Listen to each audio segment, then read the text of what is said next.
Aha! Okay, you should be able to hear me now, right?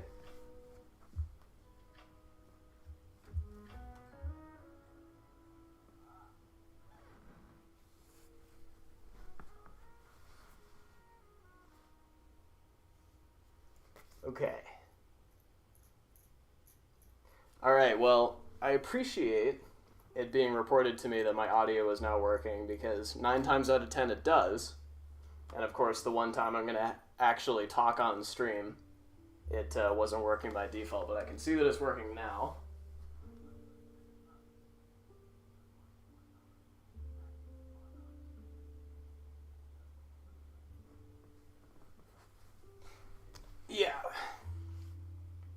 Yeah, so we don't really need to have this person like in the chat, so you can go ahead and mute them. But I am going to talk about, first I need to, I guess, go over and re-explain what's going on here.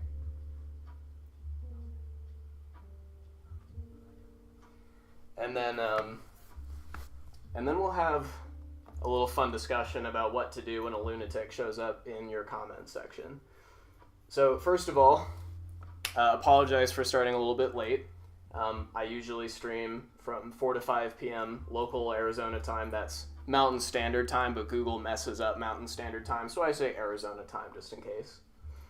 Started a little bit late today, and then my microphone was not working properly.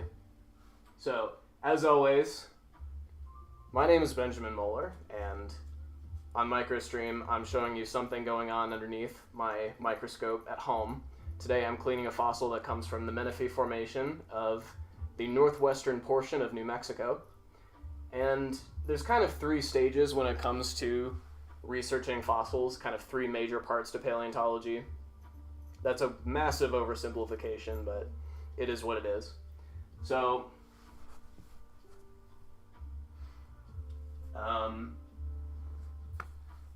essentially,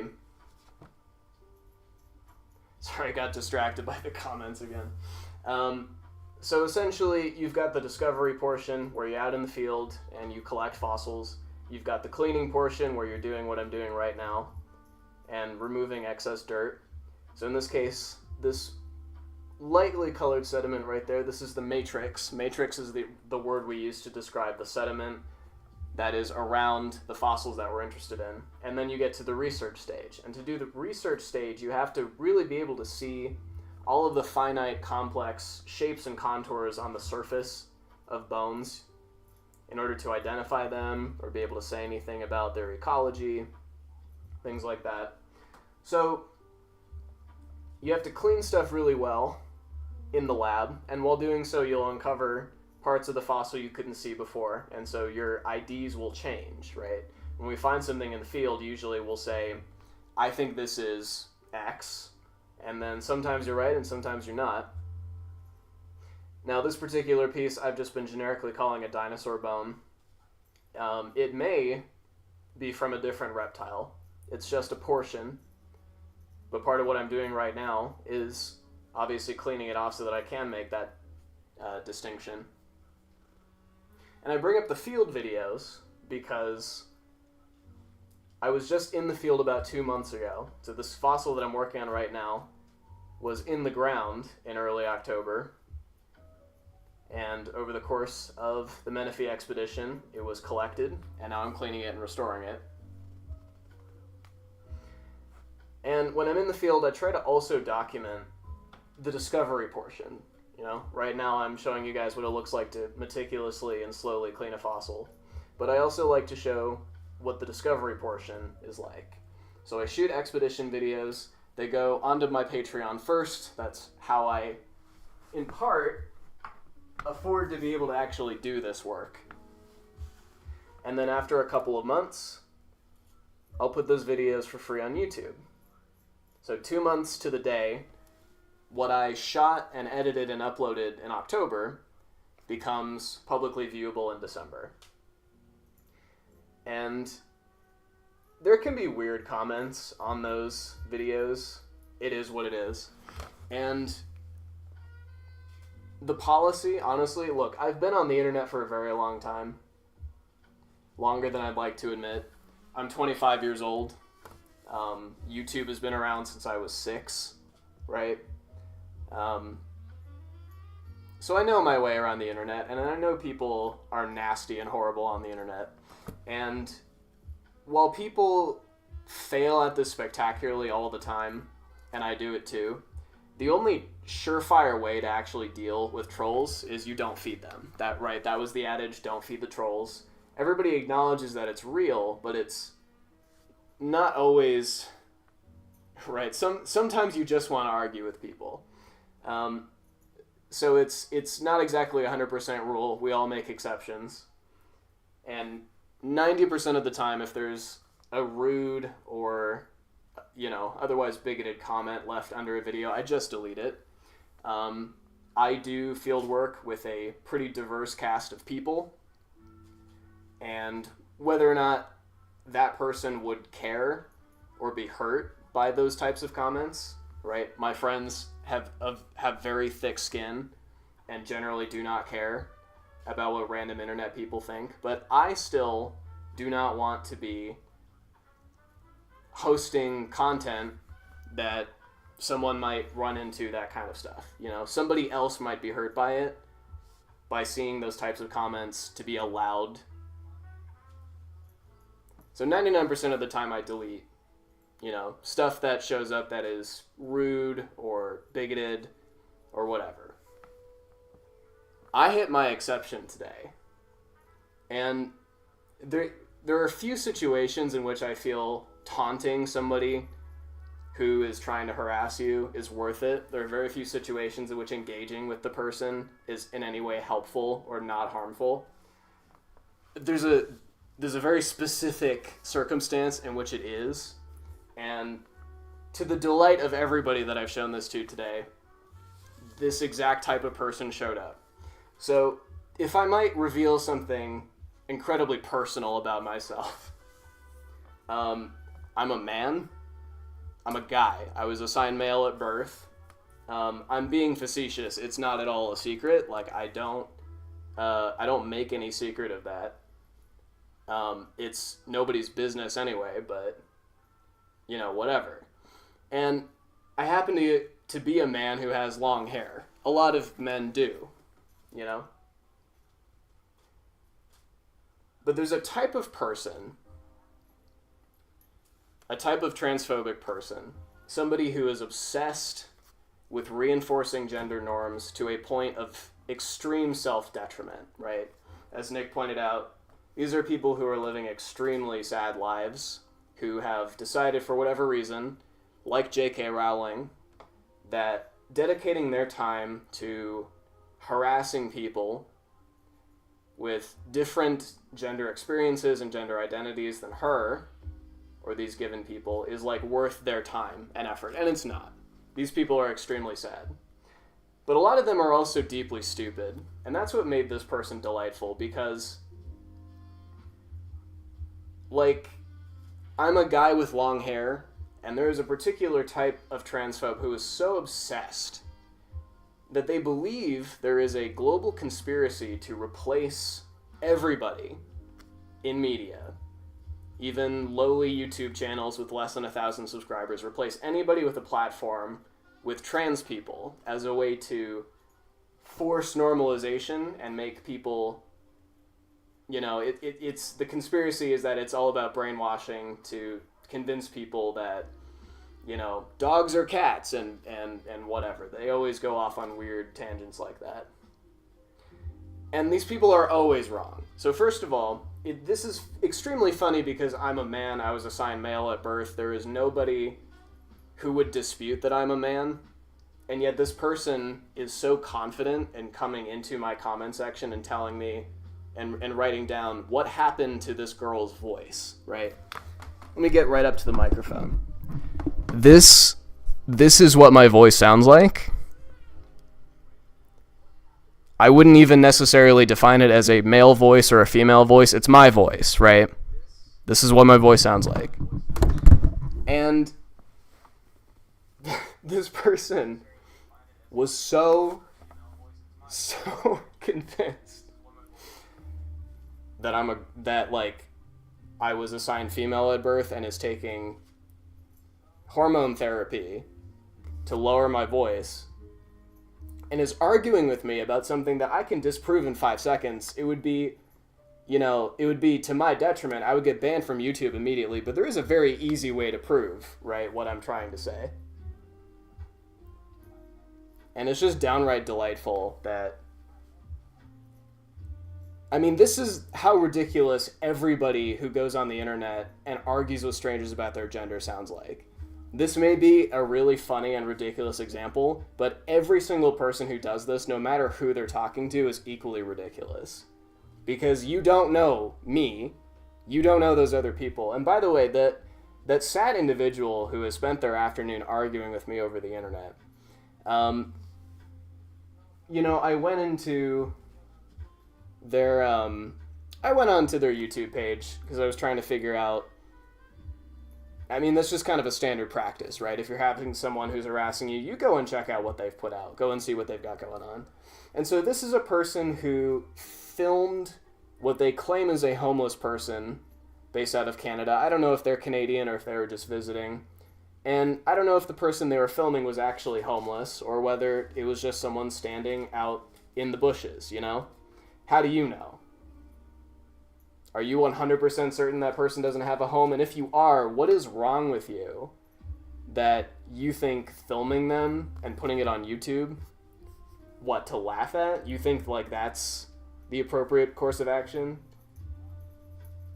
That's just a sick and sad person. Also, they're Canadian, so L on that front as well. Possibly Canadian. Look, I'm giving more nuance to this person's national identity than this person gave to my gender identity, and my gender identity is not something that anybody argues with. I get mammed on the bus sometimes, and that's pretty much it,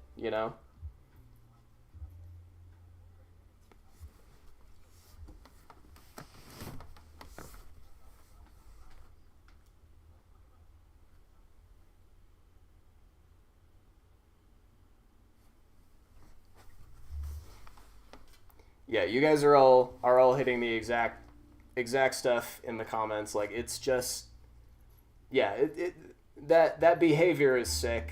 Whether you're trying to argue with someone with whom no one disputes is male about their gender identity, or if you're filming somebody. There's other videos on there that are focused on red heifers, and I'm only going to talk about this a little bit because I am not a scholar in either biblical or the Torah or anything like this, so I'm not going to try to explain. I don't want to go out of my lane here and paint with a broad stroke here, but my familiarity with people who engage in the red heifer conspiracy are usually coming at it from a deeply anti-Semitic perspective. So this is a conspiracy, or this is a belief that in order for the second coming of Jesus Christ to occur, there needs to be construction of the third temple in the Holy Land. That can only happen with the sacrifice of a perfect red heifer. And there's been a lot of buzz about this lately because people who are extremely anti-Semitic are always on, this is this type of person, And so I haven't watched this person's video. I don't know whether they're coming at it from that angle. Obviously, this is something that is part of multiple religions, so I won't make assumptions, even though this person makes assumptions about me and about my anatomy and my identity. But, I have a lot of experience, like I said, on the internet and in identifying bigots and identifying associations people have, and so that's just something else that I noted, right? This is somebody who harasses homeless people and also believes in something that, if actually occurred according to how it's relayed in most Christian sects, results in either the death or conversion of all Jews, right? So this is not someone that I'm going to accept any type of critique from because they are deeply bigoted in so many different ways. And that comment section devolved pretty quickly into some racist commentary about Kamala Harris. So it's really not worth. Unfortunately, it never stays fun for long. This person is just going to be banned, right? Muted from a comment section. Not going to be able to leave comments anymore. It's okay. Like, we can get rid of them after a while, but you know, if I can just waste somebody's time, somebody who is so sick and so determined to be hostile to strangers, if I can waste that person's time for an afternoon arguing with me about an extremely easy argue to win. Of course, I can't, like I said, I can't and won't do that. But people will really just come on the internet and argue about anything and harass anybody. So I wasted that person's afternoon so that they would leave somebody else alone who might actually be hurt by what was said.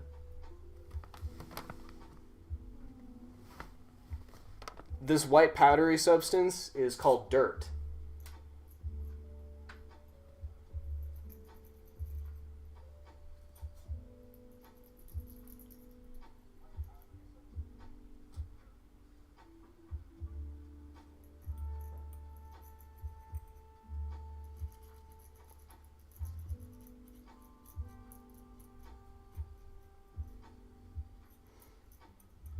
So yeah, welcome everybody to the Microstream. This is what I do every Monday afternoon. It's usually not as exciting because fortunately most of the time there's not weird bigots trying to yell at me in the comment section.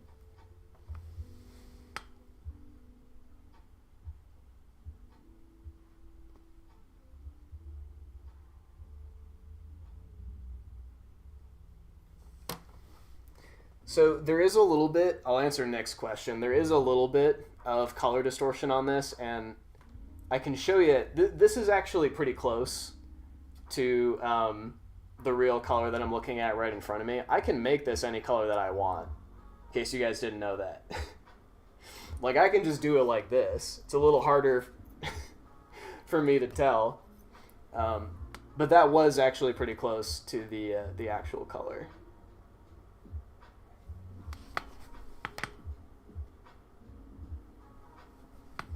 And yeah, you're right. You can waste somebody's time very easily, in that this person probably spent quite a bit of time trying to think up the most offensive thing to try to hit me with, like repeatedly calling me a fairy. Now, anybody who knows me, and that would include a number of people commenting right now, so they can verify this, I am not at all offended by being called a fairy. That is the weakest thing. That is the weakest thing you can call me. As a matter of fact, as a more or less unintentional, but in some ways very intentional, just daily, like, elf cosplayer, like, I just look like a Jacksonian Tolkien elf, and sometimes I lean into it and sometimes I don't. But why would somebody who... why would that be offensive to me? Calling me a fairy? Like, I'm not Canadian, I'm not British. You can't hurt me.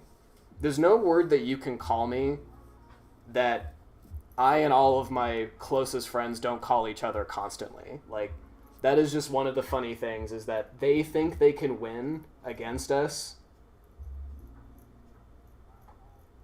by, like, using terminology that we have completely detoothed and reclaimed. Like, that's how every community deals with it. Bigots really think that their words are far more powerful than they actually are. Calling me a fairy? Are you serious? I would call myself a fairy in my LinkedIn description. Like, I might have to put that in, because it's true. Like, it's just true.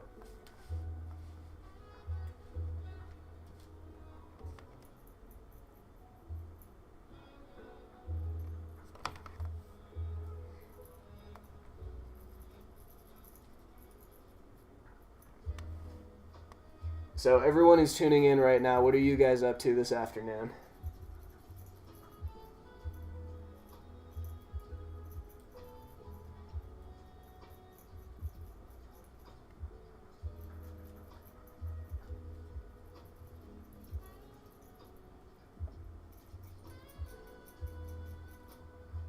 Nick is waiting to get dinner.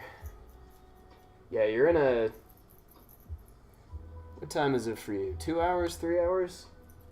You're basically living on the other side of the planet, so...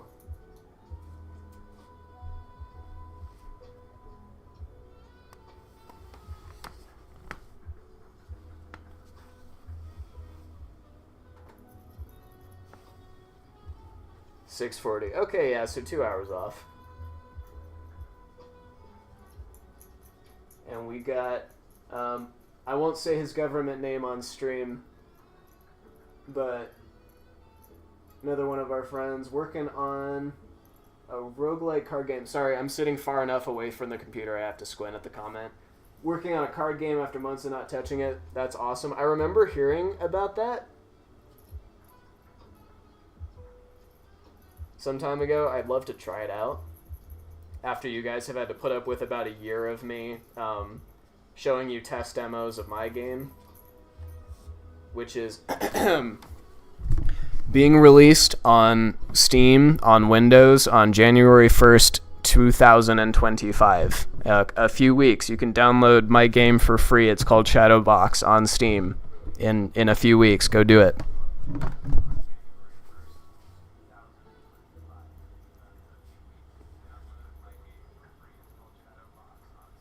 So yeah, I'm kind of an idiot and I can't play card games, so I'm sure I would be the biggest failure of all time at yours, and I can't wait to try it out.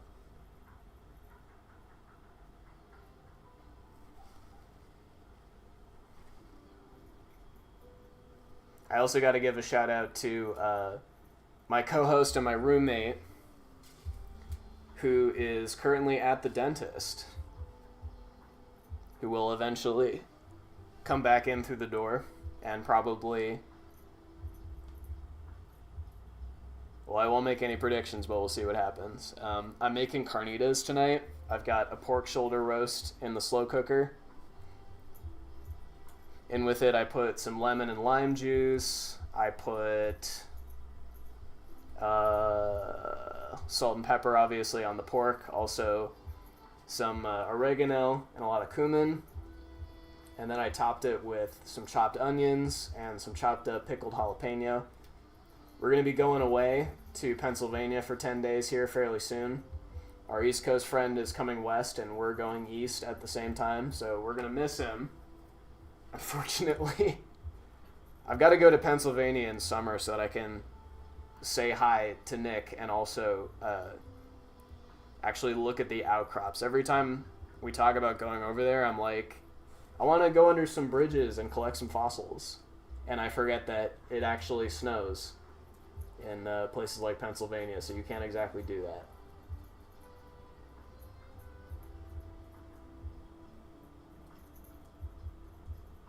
Yeah, it's sad. But consider this, however. Consider this. If I can get over there at the right time of year, which is pretty doable, I can always take you with. If you would like to hang out under a bridge and split rocks with me, I'll make it worth the wait.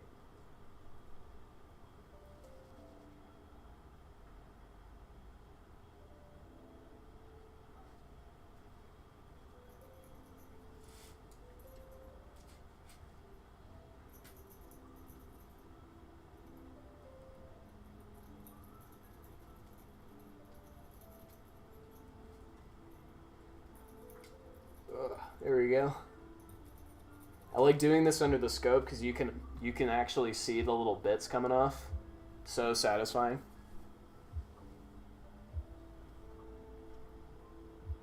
Yeah, and I also need to figure out if y'all's collection at the Peabody is a public collection and whether I can go in there and scan stuff. I'm pretty sure I can, but I always double check just in case.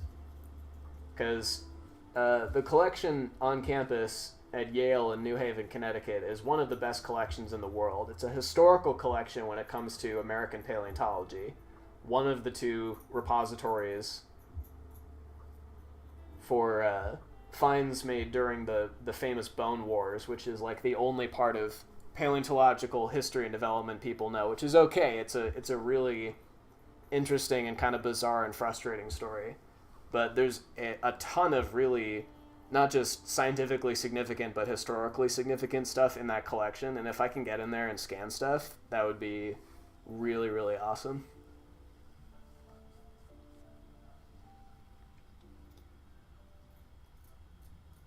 If you are a murderer or serial killer somewhere out there in the world, I can be lured into basically any city if you tell me that you've got a public collection there and I can come in and scan stuff. Just a little pro tip.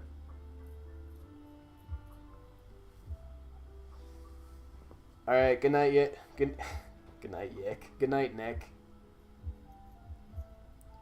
Nicholas, who recorded some music for Shadowbox.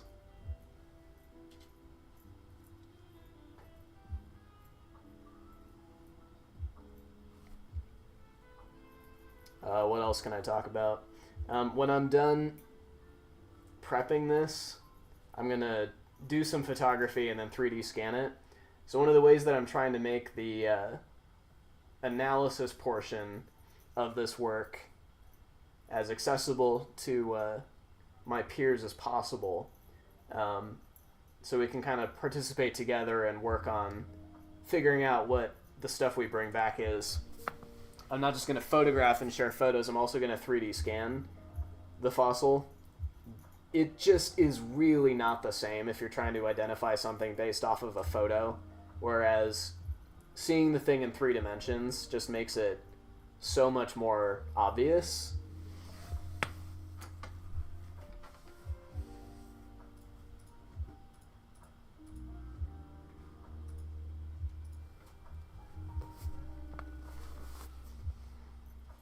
And fortunately, I've got a lot of really talented people, including some really talented anatomists that work with me on the Menefee project. So I'm confident even if we come up with something that I'm not sure how to identify, we'll be able to fairly shortly.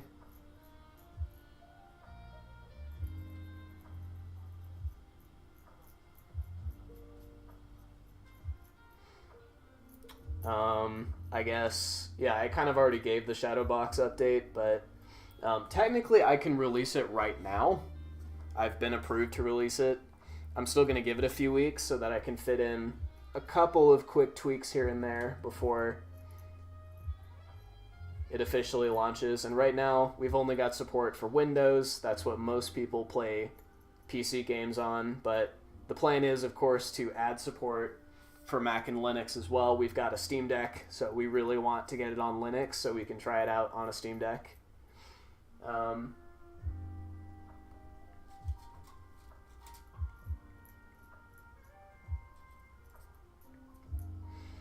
And yeah, it's just going to be a thing that I continue to work on for as long as I can. Part of my job is not just collecting fossils and looking at them, you know, in the lab and looking at stuff that other people have found and put into public repositories. Part of the job is also communicating what we find, right? There's this kind of class of scientists that people call science communicators. And I'm not honestly a big fan of that term. I think it's kind of diminutive and is used as a way to almost imply that research scientists and a lot of the people who do SciComm and get branded as SciCommers are themselves researchers, but their own contributions are sometimes really played down. It's almost like if you spend a lot of time interfacing with the public, that becomes how people define your job. And there are some people whose that's their entire job, and that's also great.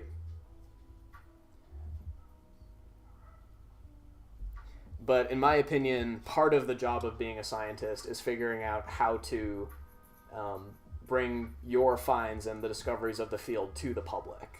It's a necessary part of getting our funding, right? It's a necessary part of reminding people the relevancy of the work that we do.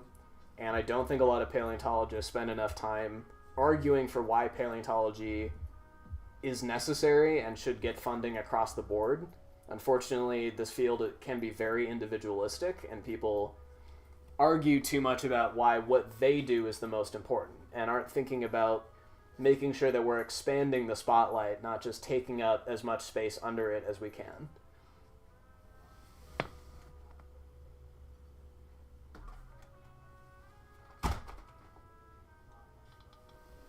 Okay, that's a good tip on getting stuff working on Steam Deck. I will have the person working on this who knows how code works review that.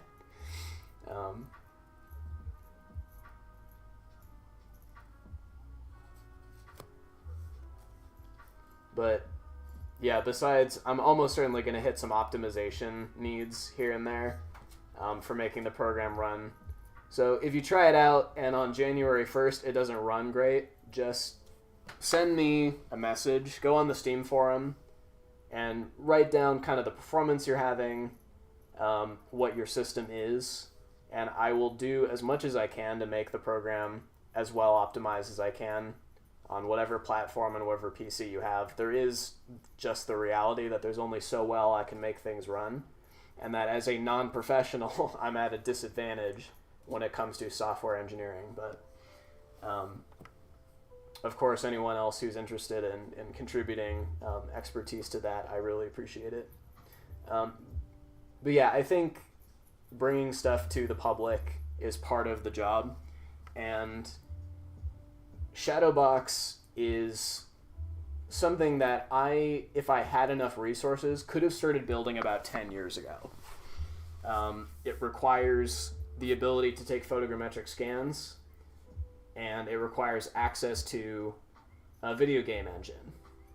And both of those things 10 years ago were not very accessible, right? Can be very expensive on the on the scale of tens of thousands or something like that. But major institutions have been able to acquire that, and in fact have been acquiring the systems required to build what I've built, a virtual museum where photogrammetric models are used as in-game models.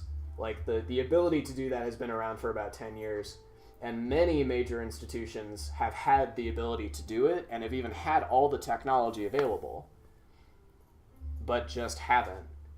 Whereas after thinking about something like this in the background for about 10 years or so,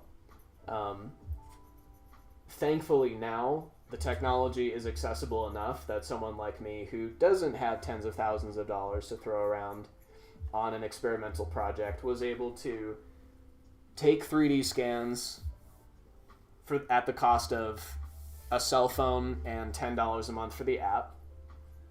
And I was able to learn a video game engine and build something in an engine for free, because thankfully there are companies out there. I don't need to give a shout out to Epic Games, right? But they made an incredible amount of money off of preteens buying skins on Fortnite. And they used that to build an incredible and accessible engine and then make it available for free to learn on, and easy to license. But in this case, because Shadowbox is an educational project, and also is being released for free, right? There's no licensing necessary. There's no restrictions on that front. So there's a lot of technology that is basically useless that gets thrown in front of us all the time. I'm talking about AI here, but there are genuine great achievements being made and things that are going to make those of us who are interested in open access and making things free and making things accessible, that are going to make our lives easier and enable things that we never really thought was possible. I've been thinking about a virtual museum type thing, or at the very least running a Wikipedia-esque thing on the internet but focused on natural history and wildlife for a very long time. But I never thought that the virtual museum component would ever really work out. It didn't seem likely that the technology would catch up, that you would ever have a good enough model to be able to show. And certainly I never thought that I'd be able to figure out how to make a video game to the extent that I did. Of course, I've had a lot of help with the programming.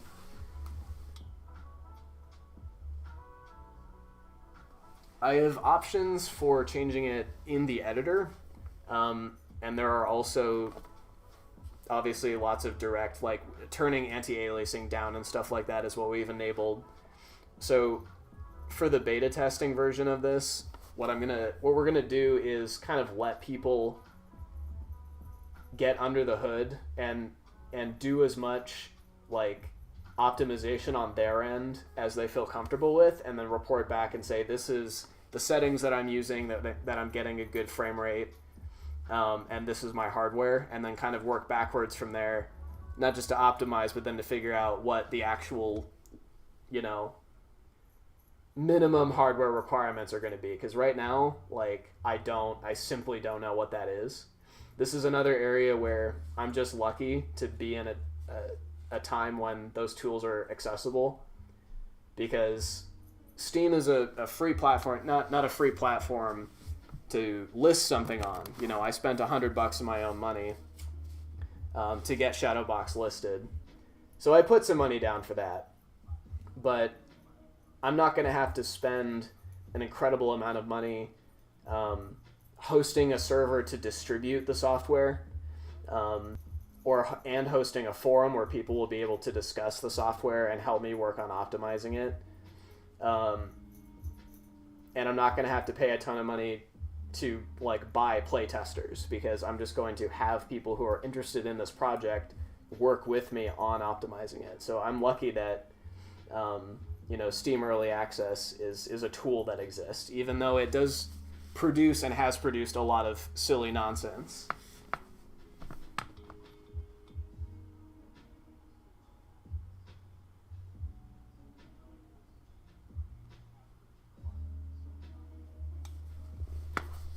Yeah, I think we're talking about the same thing, but enabling as much as we can. Like,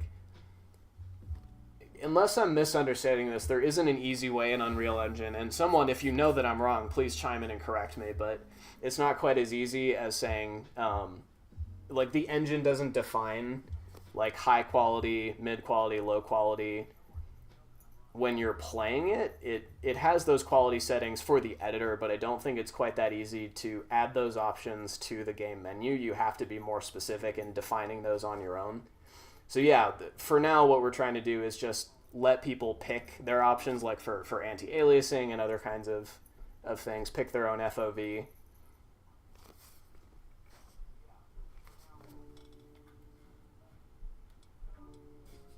It occurs to me that the weird bigot may have gone back to that comment section and might just be spamming me in the comment section of that video. So when I'm done with this, let's see how long I've been going for.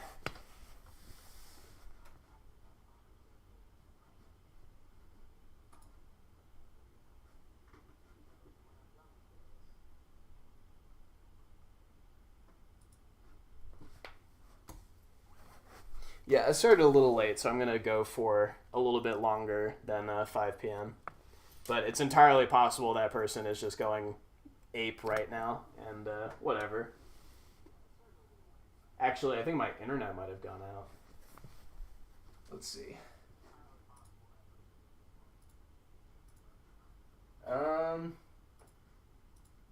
No, I think we're okay. Maybe. I think YouTube is having a hard time. Yeah, because my Chromecast just crashed. Big surprise.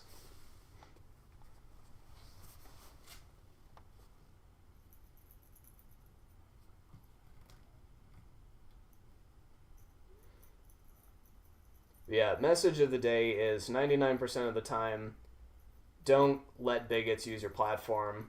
You can argue with them, but most of the time you shouldn't. But everyone's going to pick a particular situation in which you just gotta play with them because they're being so ridiculously stupid. And everybody gets to make that call. So if you're the kind of person out there who would ever consider harassing a stranger because you think you know their identity better than they do, get a life. Do something better with your time. You and everybody else you know will be dead one day. And I don't believe in judgment after death, but I do believe that your life is what you make of it. And if you choose to spend your time being hateful, you have wasted, like, you wasted your own life. That is as much of a punishment, I think, as anybody can get, is having spent their very limited time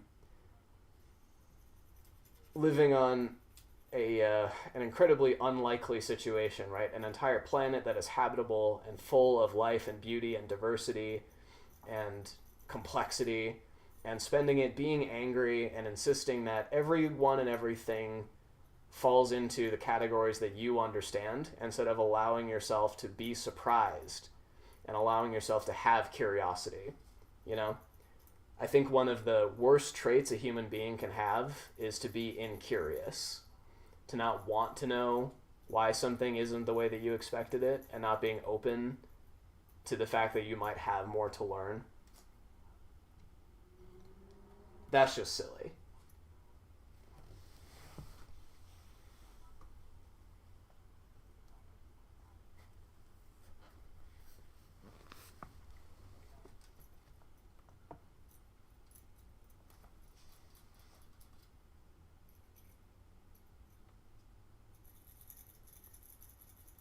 Yeah, that's funny. It was at about 800, and I'm curious to see how much having a bunch of comments on a video changes the way the algorithm treats it.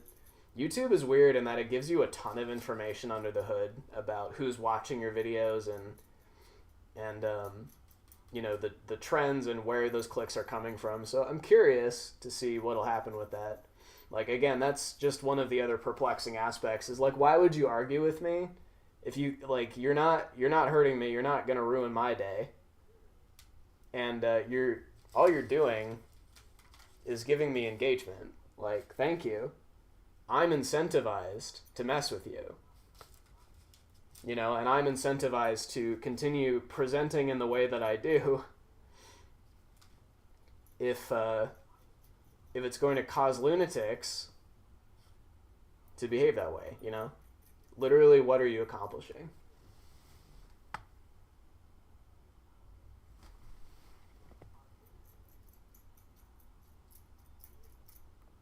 Yeah, well, this guy was a little bit too obsessed with the scientist in me, I think.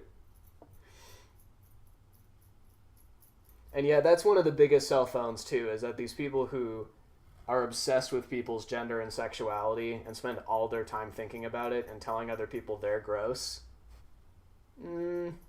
No, I think you're the gross one, actually. I think you're way more obsessed about my identity than I am, you know? I don't wake up every day and I think I'm going to go boyishly put on my shirt, and I'm not going to go, you know, have a man's breakfast, whatever. Hey, some people are like that, some guys are like that, and hey, that's okay too. I think there's a lot of valid ways to be a guy, obviously.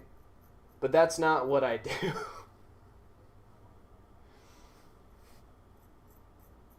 Just sad obsession. And yeah, and usually I just remove those comments, even if I know the people who they're being made of will not be offended by it, because I don't want other people to be exposed to it, and also because I don't necessarily want my comment section to be about people arguing with one another. You know, it does potentially help the algorithm boost a little bit, but predominantly, like, I don't want protracted, like, arguments and flame wars going on all the time. So yeah, 99% of the time, you just let it go. But this was just too funny.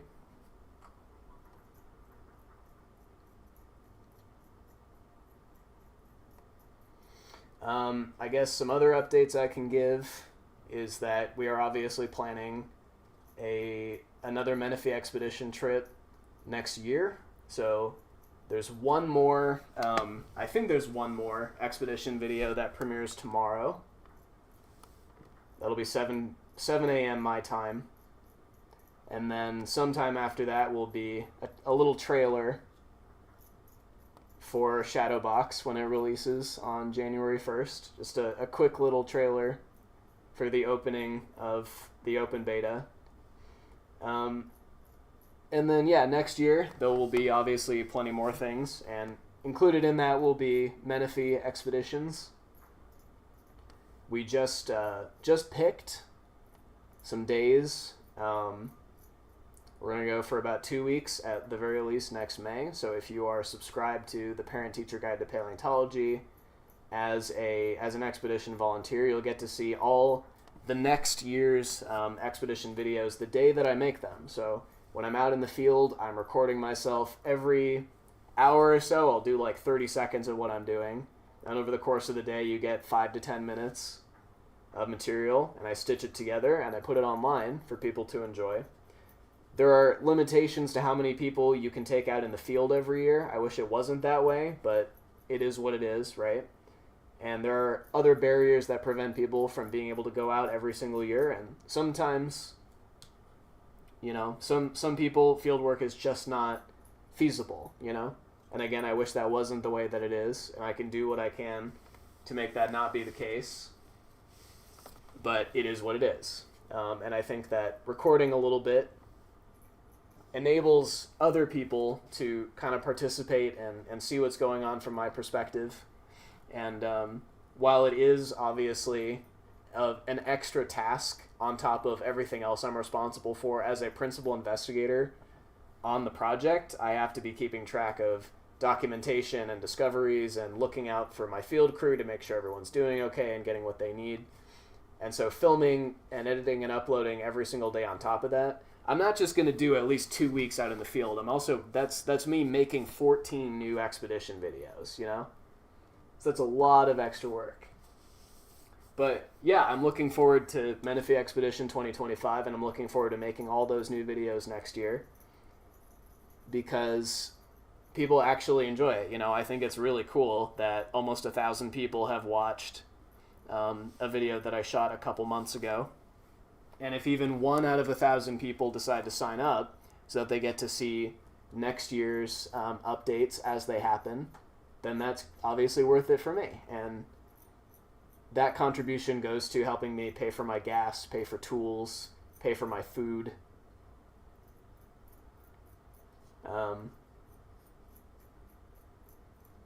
So everything helps. I really appreciate everyone who subscribes to enable that to happen. If you go in the description of all my expedition videos, you will see a list of people thanked. So if you're not able to donate, I completely 1,000,000% understand. Everyone obviously still gets to see it after 2 months, so you should say thanks to those people who do as well.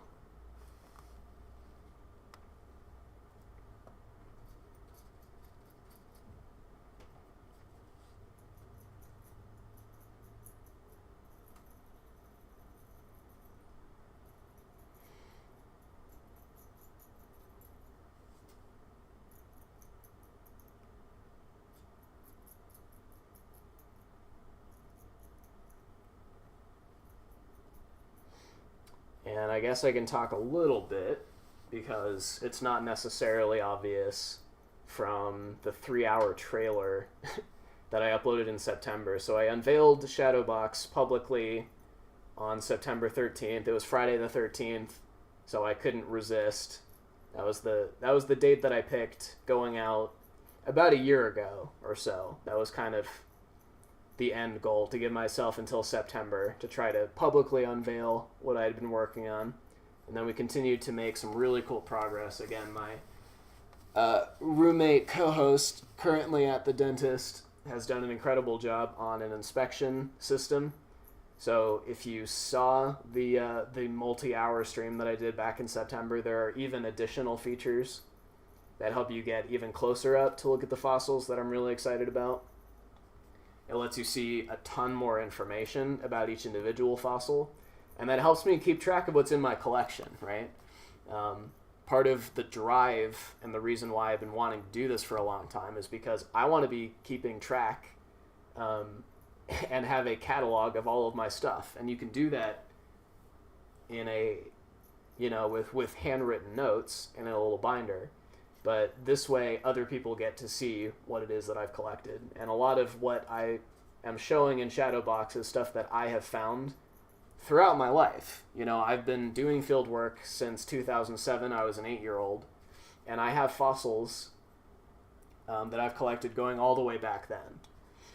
And so it was a really cool experience over the course of doing this project to go into boxes that are still at my parents' house and pulling out fossils that I remember discovering at age 10, at age 13, at age 19, and pulling them out and taking a scan, and then realizing that, like, other people, when you discover a fossil, you're the first person to ever lay eyes on that bone, right? The only human being that's ever seen it. Every fossil is special in that way, in that if you're uncovering it fresh from the ground, you are the first person to see it, right? The first person to lay eyes on it. But I want more people than just me to be able to see this stuff, Every fossil is part of building a bigger record. And I also think that a lot of people don't get to see what real fossils look like. That was another big motivation to creating this project. I don't think this is a secret, and I don't want to say it in a way that might come off as conspiratorial. But a lot of what you see in museums is not original fossil. Particularly if you're looking at a big mounted skeleton and you're not in one of those old legacy museums like the American Museum. I haven't been there, but I'm pretty sure the Peabody, the museum at Yale might have some original mounted fossil as well, some original skeletons. But the majority of the time, because it's safer for the fossils themselves not to be on public display, not to be mounted and inside of a room at all, right? Most of the time, what you're seeing are actually replicas made from cast of the original fossil and then filled in for all the parts that we don't have. So people have an eye for fossils. It's easier for people to comprehend a skeleton when it's more complete, right? So people actually prefer seeing replicas. They just don't necessarily know that. So it's a bit of a challenge when working with, in Shadowboxes, all original fossil is what's on display so far. I've been considering modeling some stuff either in Blender, but I'm miserable at it, so maybe not, or modeling stuff in clay if I want to create something that is replicated. And on one of the displays that will be part of the first full release of Shadowbox, I do use copies of a bone. It's a foot of a dinosaur that has some pieces missing, and so I've copied elements that are missing, and I make sure that those are a different color from the original bone, so you can tell pretty easily what's a copy and what isn't.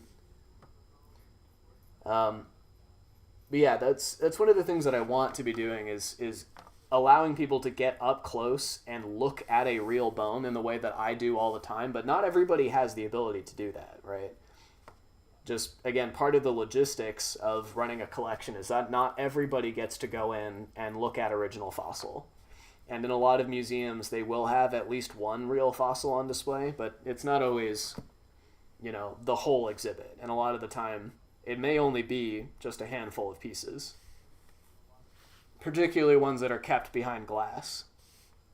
And so in Shadowbox, nothing is behind glass. You can walk right up to it. You can jump on it. As someone who volunteered in a museum for a very long time, I know that one of the things people really want to do in museums is run and jump on stuff. There were people who have done it while I was volunteering. I would be lying if I didn't say that sometimes I wasn't tempted to do the same thing, so I get it. Everybody wants to do a little bit of parkour off of a dinosaur skeleton.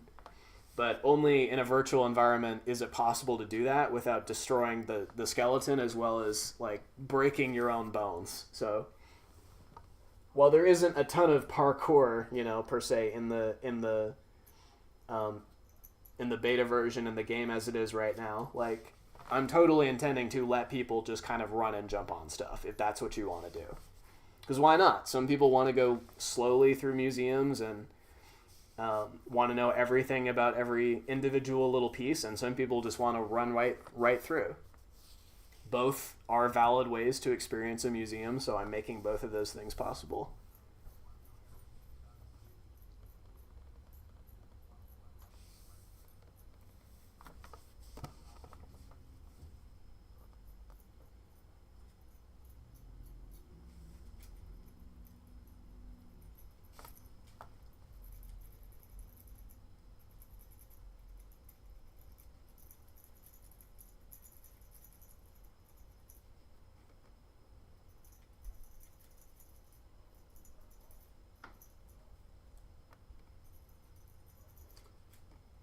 Okay. Is anyone who's still with us here towards the end of the stream got any particular holiday or end of the year plans that I want to brag about? Anybody doing anything fun?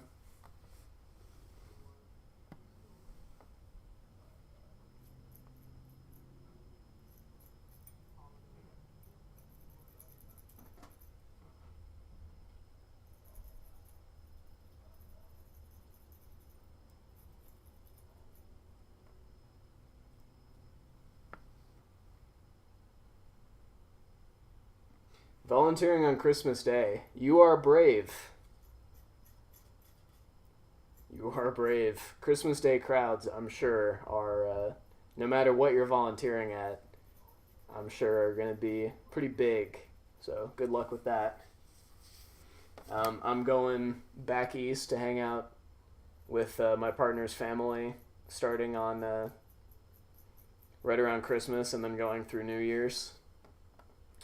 Something my friends know is that New Year's is actually like one of my favorite holidays, because I like staying up until late at night and hanging out with my friends, and it's kind of cool to spend the end of one year together and ring in the next one all together.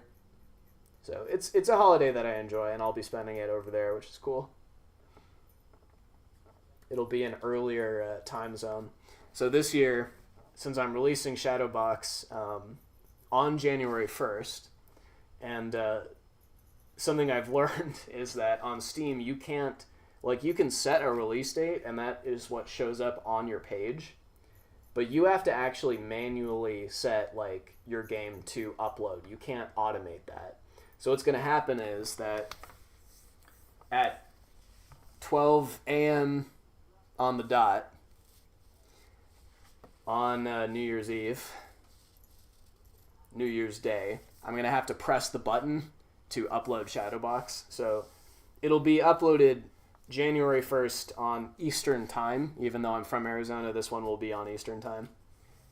So this year, yeah, I'll be staying up late and then pressing a button, and then hopefully, if anybody's staying up that late to try out a free game, that's really awesome, and I hope that they enjoy it. But I will probably pass out shortly afterwards.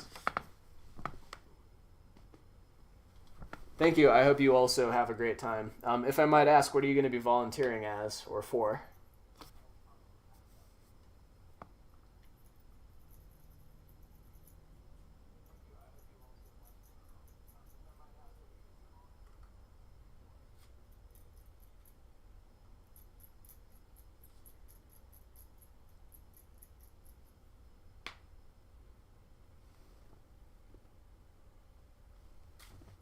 Giving some people Christmas dinner.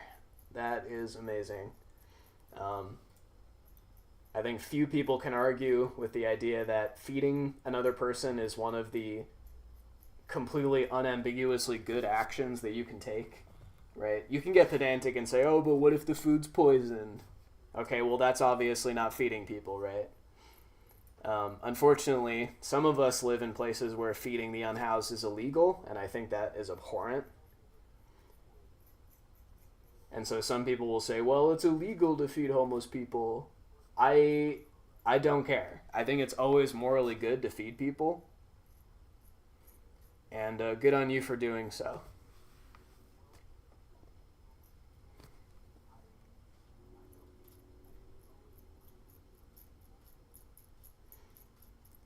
There are a lot of people, I think, right now who feel like maybe the world is a little bit too unfair and that bad stuff is going on, and they want to know how to help, how to do anything that can materially help one another. And there's actually a million different ways to do something good. Everyone is excellent at doing at least something that is helpful and helps make the world better. So if you keep trying, you will find something. But if I might make a suggestion, yeah, on that point, an extremely valuable skill is just knowing how to cook for a large number of people and cook something that is like cheap and allergy safe. You know, making a big batch of vegan lentils or something is an incredible skill.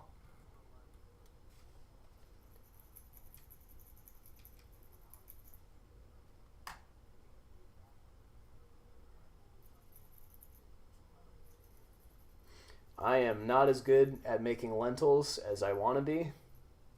The thing about dried legumes is that you gotta soak them longer than you think you do, and I always underestimate.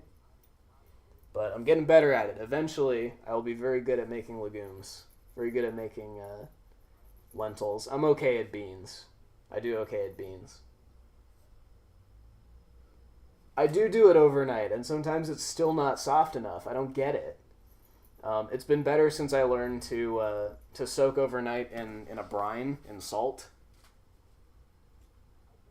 But back in the day, when I tried making like a chickpea falafel, that was crunchy.com. That was not, I did not do a good job. I'm lucky I didn't break any crowns while eating that. Probably will break a crown someday because I made myself eat crunchy falafel lentils or chickpeas.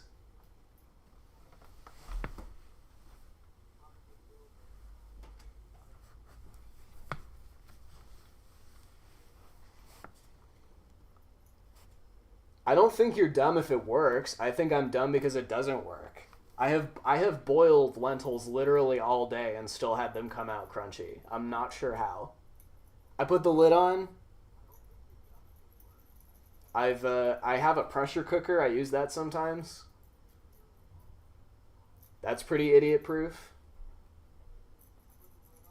But sometimes I only want to make a cup of something, and my pressure cooker is like, I could make a meal for 20 to 50 people in that thing, so I don't always feel like filling up that whole thing, cleaning the entire dish.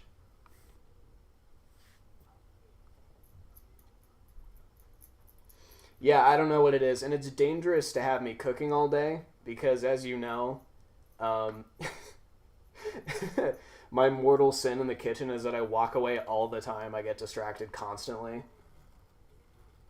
And so I try to get all my cooking done in a reasonable time frame so that I'm not trying to multitask. It's not like an attention deficit thing. It's that I'm always trying to multitask. And you can't really multitask while cooking, and that drives me crazy. I actually can't focus on cooking if I'm not at least listening to a podcast.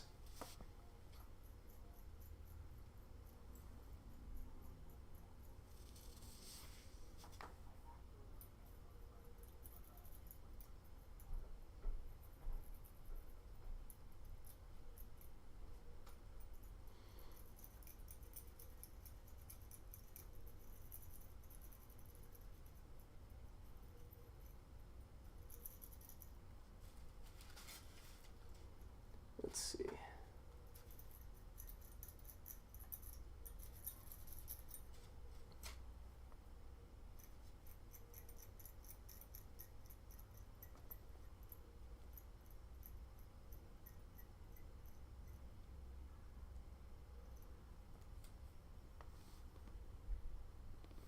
Is the lighting accurate?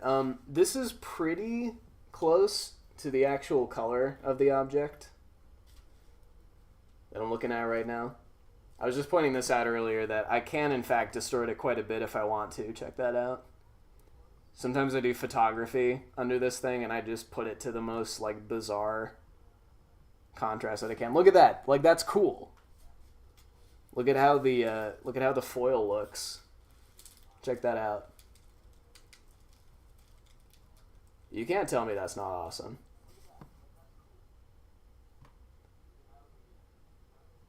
But alas, it makes my job harder, so there we go. Yeah, timers are good, but here's the deal with timers. I absolutely have no patience for electronics trying to get my attention. There's something about it that makes me so deeply angry. And it's not a mystery. It comes down to being chronically tired in middle school, as many people are. I hit a period where I was having really bad insomnia and not really knowing how to get to sleep. So I was not sleeping often. You never get enough sleep when you're around that age because you have to go to school pretty early. And realistically, when you're in middle school, you should be sleeping 15 hours a day. but we can't do that. So I was tired, and every single morning I had this alarm clock that would go off. I still have it, but I never use the alarm on it. It's a beeper that increases in the number of beeps it does every iteration that you don't turn it off. So it starts with 1 beep, and then 2 beeps, 3 beeps, 4 beeps, and it will just continue until you stop.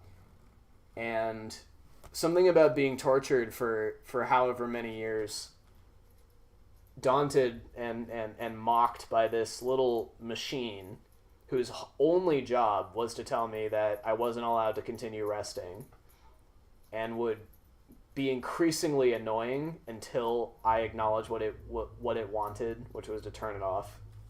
I just can't stand it. I can't explain it. It makes me so angry. So yeah, an easy solution is just to set a timer. And what I do is I have my podcast going, and I'll set the timer on my microwave. Because if I set an alarm on my phone, the beeping sound will come in through my headphones, and I hate that. Whereas if I'm listening to something else and I quietly hear a beep, I can deal with that.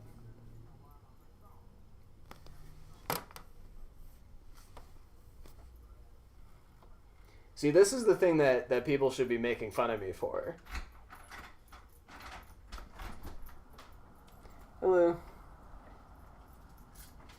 I was going a little bit longer because my mic didn't work the first 20 minutes, so I had to redo everything.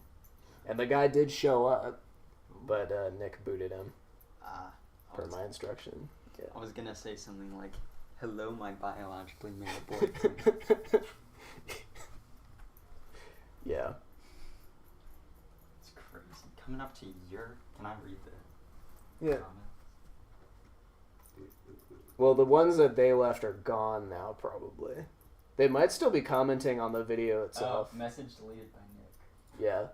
You deleted message. See, the problem is, what started off as really funny transphobia, which is transphobia directed at somebody who is not trans, and you would have to be the most, like, conspiratorial minded, as this person was, to believe in their bones that I'm lying about being a man. But it stops being fun when you start getting, like, racist, and that's what he was doing, so I'm gonna have to cut that off. If you want to come into my comment section and make fun of white people, you can do that. I will let that stand. I might even join in. But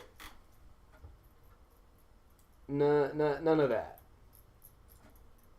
If you come into my comment section and behave that way, I squash you like a bug.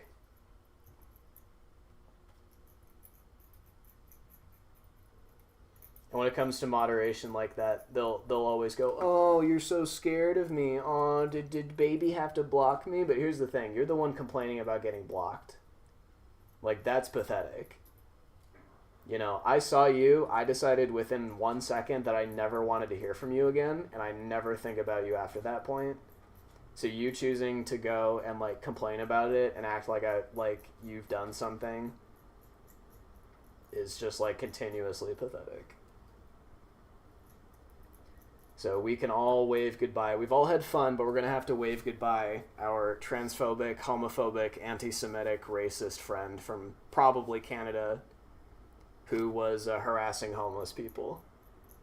Sorry to say, but some people are simply too vile to lend our platforms to. And hey, everyone has their own choices, but that's where I cross the line. I don't like that type of person. I don't need you.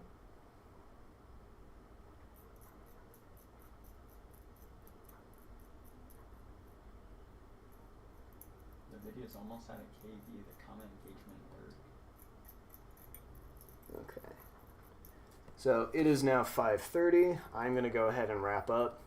There will be another Microstream from 4 to 5 p.m. Arizona time next Monday. And for at least one Monday after that, if not two, I'm going to be out of town, so there will be something pre-recorded instead. I'm hoping I get around to pre-recording 1 to 2 things to be prepared ahead of time. If it's not there, please be patient with me. I've had a busy year. You know, I made a video game. So just keep that in mind. That'll be here at the beginning of next year. So thanks for sticking around, even though my audio was not working for the first 20 minutes, and I will see you guys next week.